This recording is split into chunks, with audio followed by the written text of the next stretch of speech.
Começando agora a nossa segunda parte da aula de Biogeografia, nós vamos falar sobre as grandes formações vegetais do Brasil e do mundo.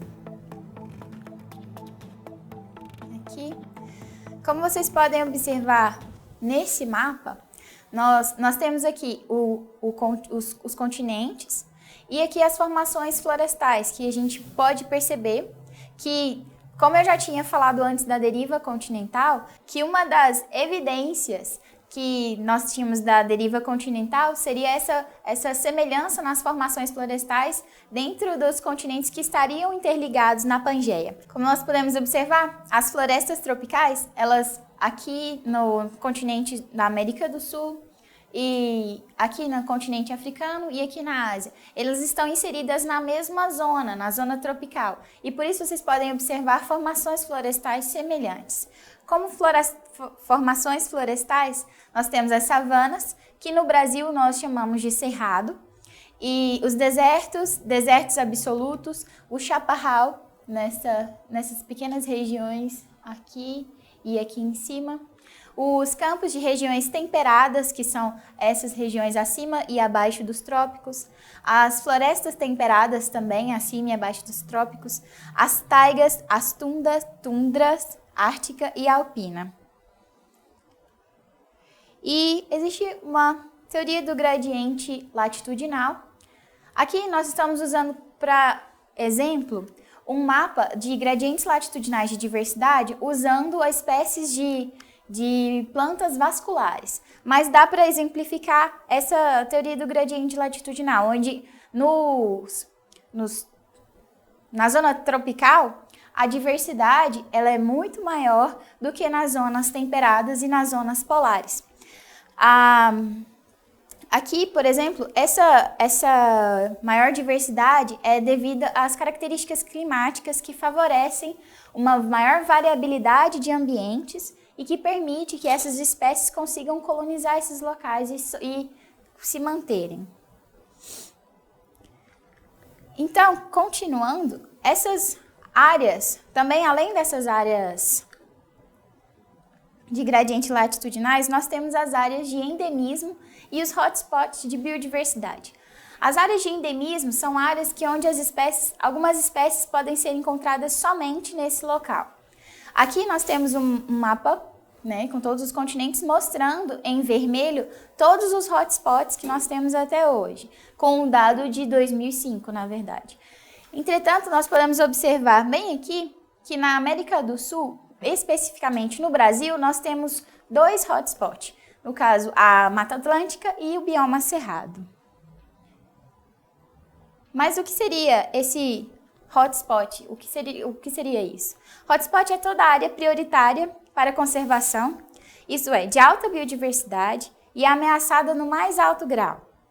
É considerado hotspot uma área com pelo menos 1.500 espécies endêmicas, ou seja, aquelas espécies que ocorrem só naquele lugar, de plantas e que tenham perdido mais de 3/4 de sua vegetação original.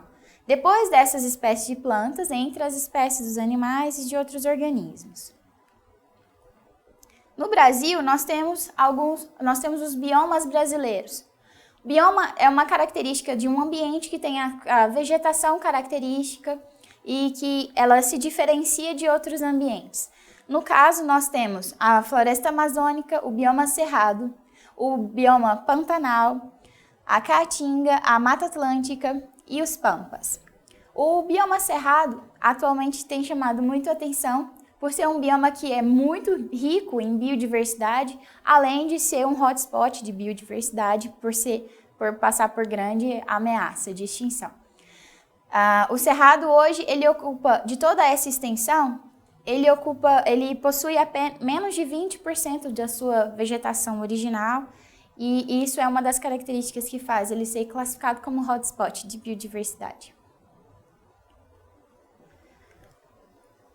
Fatores que influenciam a distribuição dos organismos. O padrão de distribuição dos organismos decorre da interação de dois tipos de processos. Os processos espaço-temporal dos seres vivos e os processos espaço-temporais do planeta. Os dos seres vivos são os processos bióticos e os dos do planeta são os abióticos. Eles são processos que ocorrem de forma diversa no espaço ao longo do tempo. Como os processos de espaços temporais do planeta, nós temos vários tipos. Dentre eles, nós podemos citar a tectônica de placas, que é o movimento das placas tectônicas, que nós já havíamos comentado antes. Soerguimentos, que é quando uma placa tectônica se encontra com a outra, as duas se chocam, uma volta para o manto e a outra sobe. Essa subida seria um soerguimento. Alterações no nível do mar, ciclos glaciais, fisionomias vegetacionais e variáveis climáticas. Como processos espaço-temporais do planeta, dos seres vivos, na verdade, nós temos a extinção, a dispersão e a vicariância.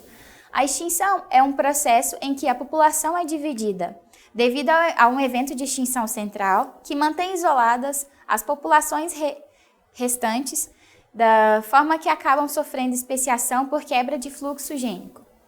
A dispersão, quando os indivíduos de uma população de distribuição limitada por barreiras biogeográficas, ou seja, um surgimento, uma fragmentação, conseguem transpor essas barreiras e estabelecer novas colônias para além dos limites da sua distribuição original. A vicariância, quando surge uma barreira biogeográfica que separa a área de distribuição de uma população em duas ou mais, fazendo com que essas populações resultantes tenham destinos evolutivos separados, ou seja, elas não conseguem superar essa barreira biogeográfica e elas não se intercruzam mais. Padrões de distribuição geográfica e de biodiversidade de espécies cosmopolitas e endêmicas. As espécies cosmopolitas são aquelas que podem ser encontradas em todos, mais de 90% dos ambientes do planeta. Certas espécies são chamadas cosmopolitas, possuem largas áreas de ocupação de ordem geográfica e são táxons com ampla distribuição, ocorrem em quase todas as partes do mundo. Exemplo, protozoários, algas e fungos apresentam ampla distribuição. Como exemplo de espécies cosmopolitas, nós temos os protozoários, as algas e os fungos, que apresentam ampla distribuição devido à sua dispersão ser feita pela ação da água ou do vento. Distribuições cosmopolitas são raras, por isso ficam limitadas a menos de 1% de todas as famílias. Pode ser pelo fato de ampla tolerância ecológica e boa capacidade de se dispersarem por longas distâncias, isso ser requisito de muito geral para completarem seus ciclos de vida, ou porque a diversidade ecológica é suficientemente ampla para incluir formas que podem existir na maioria dos habitats e também porque esses grupos tiveram tempo suficiente para colonizar a maioria dos habitats. Então, não quer dizer que eles possam sair de todo lugar. Eles podem, mas muito provavelmente eles já estavam em todos os lugares e não necessariamente teriam que se deslocar. Agora, as espécies endêmicas são espécies que vivem em uma região limitada, às vezes numa única localidade. Nesse caso, são chamadas endêmicas. Endemias não estão distribuídas aleatoriamente, mas podem ser encontradas com maior abundância em algumas regiões, como exemplo os hotspots, que a gente já havia comentado antes, que são os locais com ampla degradação e uma grande biodiversidade. A restrição da distribuição dos táxons em uma determinada região geográfica é consequência de eventos históricos e processos ecológicos. Os processos ecológicos usados para explicar os limites atuais das áreas endêmicas e os eventos históricos usados para explicar como o táxon tornou-se confinado a uma determinada área para reconstruir a origem geográfica, a dispersão e a redução do táxon no tempo. Quais são os tipos de endemismo? Tem o endemismo quanto à sua origem, que é o endemismo autóctone, que é aquele em que a espécie se diferenciou in situ, ou seja, naquele lugar, no mesmo local onde é encontrada nos dias atuais. Por razões de difícil disseminação, fica restrita a uma pequena área geográfica. Ou pode ser um endemismo alóctone, quando as espécies desenvolveram suas características em outros locais e apenas sobrevivem em uma área restrita. O endemismo também pode ser dividido quanto à sua idade. Tem o endemismo paleoendêmico, que é usado para identificar espécies mais antigas, e o endemismo neoendêmico, usado para identificar espécies mais recentes. E falando um pouco sobre a teoria de refúgio, que trata, um exemplo da teoria de refúgio seria a diversidade encontrada na floresta amazônica. Ela foi proposta para a América tropical por Hafer, e Vanzolini ele enfatiza a multiplicação, extinção e migração de espécies animais em pulsações, em resposta às mudanças climático-vegetacionais da Terra. É uma teoria que a gente pode usar como exemplo a grande diversidade encontrada na floresta amazônica. A ideia que embasa a teoria é que flutuações climáticas da passagem para uma fase mais seca e fria durante o Pleistoceno terminal, a biota de florestas tropicais ficou retraída às exíguas áreas de permanência da umidade, a constituir os refúgios e sofrer, portanto, diferenciação resultante desse isolamento. O que seria isso? Está lá o ambiente e aí ocorreu uma mudança climática que não permitiu que essas espécies saíssem dali. Então elas continuaram nesse lugar que servia como um refúgio. E nesse refúgio elas conseguiam se manter.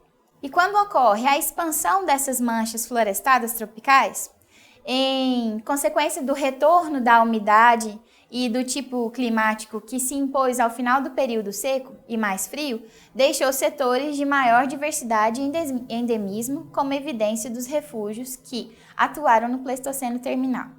Então, quando começou a ficar frio, foi difícil ter essa locomoção entre os ambientes e cada local se tornou um refúgio. E essas espécies começaram a se desenvolver e evoluir através dos processos evolutivos. E quando voltou a ficar quente, voltou a ficar mais úmido, mudou de novo essa variação climática, essas espécies conseguiam sair desses locais e se comunicar com outras espécies de outros refúgios. Então, isso aumenta a variabilidade e aumenta, consequentemente, a diversidade biológica. E quando retornava o frio, retornava a outros refúgios e dando sequência a esse aumento de diversidade. E hoje nós falamos de gradientes latitudinais, de áreas de endemismo e hotspot de biodiversidade, dos biomas brasileiros, dos fatores que influenciam a distribuição dos organismos, tanto em espaço temporal do planeta quanto espaço temporal dos seres vivos. Falamos das espécies cosmopolitas e das espécies endêmicas e falamos também da teoria de refúgio. E é isso. Muito obrigada.